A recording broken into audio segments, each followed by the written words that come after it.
અમૃત મહોત્સવ મનાવે છે સરકાર કે ભાઈ અમૃત મહોત્સવ આવી ગયો, અમૃત કાળ ચાલે છે, અમે વિકાસ કરી નાખ્યો. આપણે નર્મદા ડેમમાં આપણા ગામો ગયા છે. અહીંયા વિશ્વની સૌથી ઊંચી પ્રતિમા છે અને પ્રતિમાની બાજુના ગામમાં 15 કિલોમીટરના તુરખેડા ગામમાં આવી ઘટના ઘટી એ આપણા માટે શરમથી માથું ઝૂકી જાય. કેમ કે આપણે દેશના વિકાસમાં આટલું બધું યોગદાન આપ્યું છે. આ નર્મદા ડેમ હોય એમાં આપણે ગામો આપ્યા છે, આપણને પાણી કામ મળ્યું છે, આજે નથી મળ્યું તો એમણે નર્મદા ડેમમાં આપણા ગામો લીધા તો પાણીમાં પણ આપણને અનામત આપવી જોઈએ ને. એમણે કહેવું જોઈએ કે ભાઈ નર્મદાનું આટલું પાણી જે લોકો આદિવાસીઓ વિસ્થાપિત થઈ એમને આપીશું, એ પાણી અનામતના રૂપે આપવું જોઈએ, તે પણ નથી મળતું. આજે આપણે હમણાં મને શિક્ષકો માટે આપણે રજૂઆત કરી કે શિક્ષકો અમારે ત્યાં નથી. કેમ સરકારને ખબર નથી? સરકારને ખબર જ છે અહીંયા શિક્ષકો નથી, જાણી જોઈને નથી મૂકતી. હમણાં આપણે ત્યાં ગરીબ કલ્યાણ મેળો હતો કે નહીં? બધાને તગારા પાવડા ટીકમ આપ્યા છે. શું ગરીબ કલ્યાણ મેળામાં કે આપણે દર વર્ષે તગારા પાવડા ટીકમ લેવા જવાનું છે? આપણે મજૂરી જ કરવાની છે. તમે શિક્ષક મૂકી આપો ને, પહેલા શાળા હારી આપો, અમને રોડ આપો, આરોગ્યની સુવિધાઓ નથી અહીંયા. કાલે આ બેન મૃત્યુ પામ્યા એનું કારણ શું છે? આરોગ્યની ત્યાં સબ સેન્ટર પણ નથી, પીએસસી પણ નથી, 108 પણ નથી પહોંચી શકી. એટલા માટે આજે પાણીની કરોડોની ઇન્કમ છે, ત્યાં થર્મલ પાવર ચાલે છે, ત્યાંની ઇન્કમ છે. રેતી રોયલ્ટી આપણે ત્યાં હજારો ટન જાય છે, એની રોયલ્ટી એટલી બધી જમા થાય તો પૈસા જાય છે ક્યાં? આટલી બધી આવક આપણે સરકારને આપીએ છીએ, આપણા વિકાસમાં સરકાર કેમ બજેટ નથી આપતી? એટલા માટે આજે આપણા ગામના સરપંચથી માંડીને તમામ આગેવાનોની રજૂઆતને હું પૂરું આ વાસ્તવિકતા છે ભાઈ. ભલે સરકાર કે અમારું ગુજરાત મોડલ મહિલા સશક્તિકરણની મોટા મોટા તાઇફાઓની ભાંગા ફૂકે છે, પણ વરવી વાસ્તવિકતા તો આપણા ગામડાઓ વાળાને ખબર છે શું હાલ થાય છે. આજે છોકરાઓ તો મહેનત મજૂરી કરીને એના મમ્મી પપ્પાએ ભણાવી દીધા, પણ હવે નોકરી નથી. શું કરવાનું? BA BEd કરીને પાછું ખેતરે જ દાતરડી લઈને જવાનું છે. એટલા માટે કેમ છું, હવે આપણે બધા એકતા બનાવવી પડશે, સામાજિક એકતા. આપણે બધા શું છે, આજે પણ પાર્ટીઓમાં રમ્યા કરીએ, પાર્ટી મારી આ પાર્ટી. ઘણા થોડા વડીલો છે, ધર્મ સંપ્રદાય મારો આ ગુરુ, એ લડાઈઓમાંથી જ આપણે ઉપર નથી આવતા. હા, બધું જ બરાબર છે. પાર્ટીઓ જયારે ચૂંટણી આવે ત્યારે લડી લઈશું, પણ સામાજિક રીતે એકતા જોઈએ ભાઈ. નહીં તો આપણે છૂટા છવાય એકલ દકલ 25-50 લડવા જો સરકારને તો ખબર છે પોલીસનો ઉપયોગ કરીને તમને ને અમને બધાને ગોળવી કાઢશે. સીન સપાટા કરે, લાઠી કરે, આ કરે, એટલે જેલનું બીવડાવ્યા પછી. એટલા માટે આવનાર દિવસોમાં આજે અમે એક સામાજિક આગેવાન તરીકે જ આવ્યા છે. આવનાર દિવસોમાં જે પણ આદિવાસીઓ સાથે અન્યાય થાય આપણે સાચીને લેવું પડે. આપણો વિકાસ ક્યારે થવાનો છે? એટલા માટે જ આવ્યા છે. એટલે તમારો પણ સહકાર જોઈશે. જ્યારે પણ આપણે સરકાર સામે આપણે અનામતની વાત મૂકવાની હોય, આપણે શિક્ષણની વાત મૂકવાની હોય, રોજગારીની, રોડ રસ્તાની, આરોગ્યની કે સિંચાઈના પાણીની, પીવાના પાણીની, તો સરકાર સામે ઉતરવું પડશે. આજે આ કરોડો રૂપિયાની પાઇપલાઇનો આવી છે પાણી પુરવઠાની, પાણી મળ્યું છે હજી કોઈને? ઘરે નળો બધા નળ બેહાડી ગયા, બધું ખોદી ગયા, રોડની આજુબાજુ છોકરાઓ લાત મારે તોડી નાખે એટલા એવા બેહાડી ગયા. કઈ ફાયદો થયો? હા, એટલે પૈસા કમાવાની સ્કીમો લઈને આવે છે. એટલે બધા યુવાનોને વિનંતી કરું છું કે આપણે એકતા બનાવવી પડશે. નહીં તો આવનાર દિવસોમાં આપણી પાસે કંઈ જ નથી રહેવાનું. જળ, જંગલ, જમીનના અધિકારો સંવિધાને આપ્યા છે, તો તે ડબલ એ જમીનો આપણી પાસે છે. છતાંય આજે આપણી આ પરિસ્થિતિ છે. આપણે દેશના માલિક છે, આપણે આદિ અનાધિકારથી અહીંયા રહીએ છીએ, આપણે કંઈ બહારથી નથી આવ્યા, તો આપણો પહેલો અધિકાર બને છે, છતાં અન્યાય થાય છે. એટલે વધારે વિશેષ નથી કહેતો, પણ આપણે બધા એકતા રાખવી પડશે. બરાબર છે? એટલે જ્યારે પણ તમારા સહકારની જરૂર હશે, સાથ સહકાર તમે બધા આપજો. જ્યારે પણ સરકારમાં રજૂઆત કરવાની થશે, અમે નેતાગીરી લઈશું, પણ અમારી પાછળ બધાએ તમારે આવવું પડશે. બરાબર છે?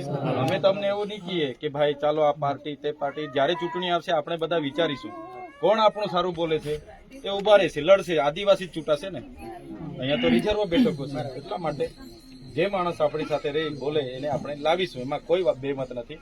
પણ જ્યારે સમાજની વાત આવે, પાર્ટીના ઝંડા કે સંપ્રદાયના ઝંડા ઘરે રાખીને આપણે બધા ભેગા થવું પડશે, તો આપણી એકતા બનશે. બરાબર છે?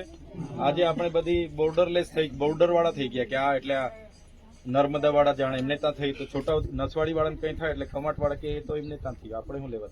કેવડિયા વાળાને કંઈ થાય તો આપણે કહીએ તો કેવડિયા વાળા. પણ આજે કેવડિયાનો વારો છે, કાલે તમારો પણ વારો આવવાનો છે. એટલે આપણે એકતા બનાવવી જરૂરી છે. બરાબર છે? તો અમે તુરખેડા જઈ આવીએ છીએ. તમારામાંથી જે આવવાના હોય તો સાથે આવજો.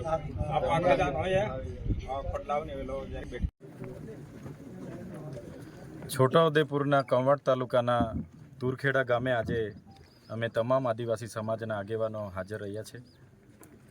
જે પરિવારની યુવાન દીકરી જે સગર્ભા હતી, પ્રસૂતિની પીડા થઈ અને અહીં રોડ રસ્તાની સુવિધા ન હોવાને કારણે, આરોગ્યની સુવિધા ન હોવાને કારણે, એમ્બ્યુલન્સની સુવિધા ન હોવાને કારણે ગામના યુવાનો એને ઝોલી કરીને લઈ જતા હતા અને રસ્તે જ્યારે એનું દુઃખદ મૃત્યુ થયું છે ત્યારે એમના પરિવાર પર આવી પડેલા દુઃખમાં એમને પ્રકૃતિ શક્તિ આપે અને એમની આત્માને શાંતિ આપે, એના માટે અમે સૌ અહીંયા એમની મુલાકાતે આવ્યા છે. આ ગામની નજીક વિશ્વની સૌથી ઊંચી પ્રતિમા સ્ટેચ્યુ ઓફ યુનિટી સામે દેખાય છે. આ ગામના ઘણા ઘરો નર્મદામાં વિસ્થાપિત પણ થયા છે. સરકાર એક બાજુ આઝાદી કા અમૃત મહોત્સવ મનાવે છે, મહિલા સશક્તિકરણની વાત થાય છે, સમાનતાની વાત થાય છે, તો આ એક વરવી વાસ્તવિકતા છે. ગામમાં આવીને અમે જાણ્યું કે અગાઉ પણ આવી રીતના 3 થી 4 બનાવો આવી રીતના જ મરી ગયા છે. તો સરકારે જે તાઇફાઓ કરે છે એના કરતાં વધારે આ વિસ્તારના આરોગ્ય, આ વિસ્તારના શિક્ષણ, સિંચાઈ, પીવાના પાણી જેવી મૂળભૂત સુવિધા, રોડ રસ્તા તરફ ધ્યાન આપવું જોઈએ. અમે ઘણા દુઃખી છે.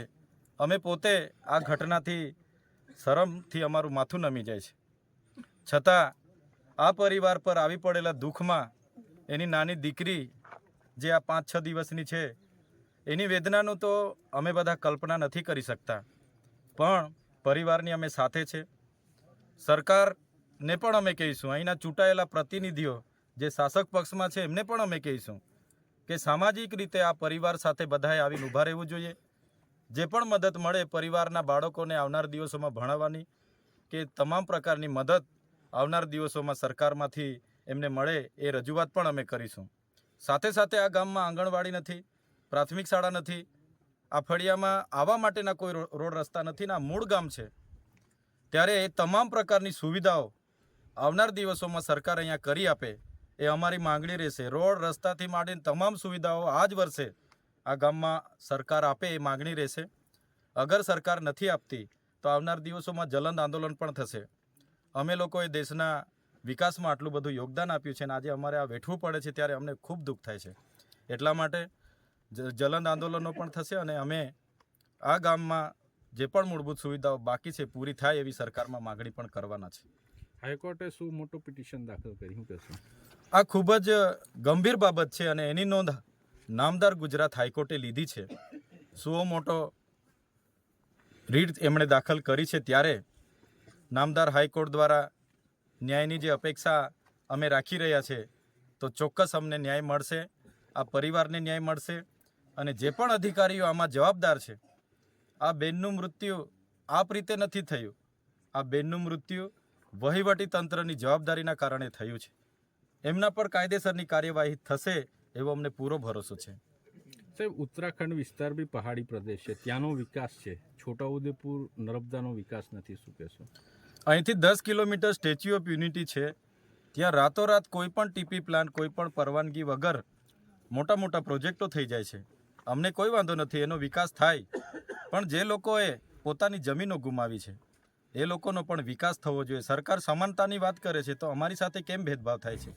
એટલા માટે દુઃખ સાથે અમારે કહેવું પડે છે, જો સરકાર અમારા આદિવાસીઓનો વિકાસ નહીં કરશે તો ચોક્કસ અમે આવનાર દિવસોમાં અમારું અલગ રાજ્ય ભીલ પ્રદેશ માગીશું, એની રાજધાની અમે કેવડિયા બનાવીશું અને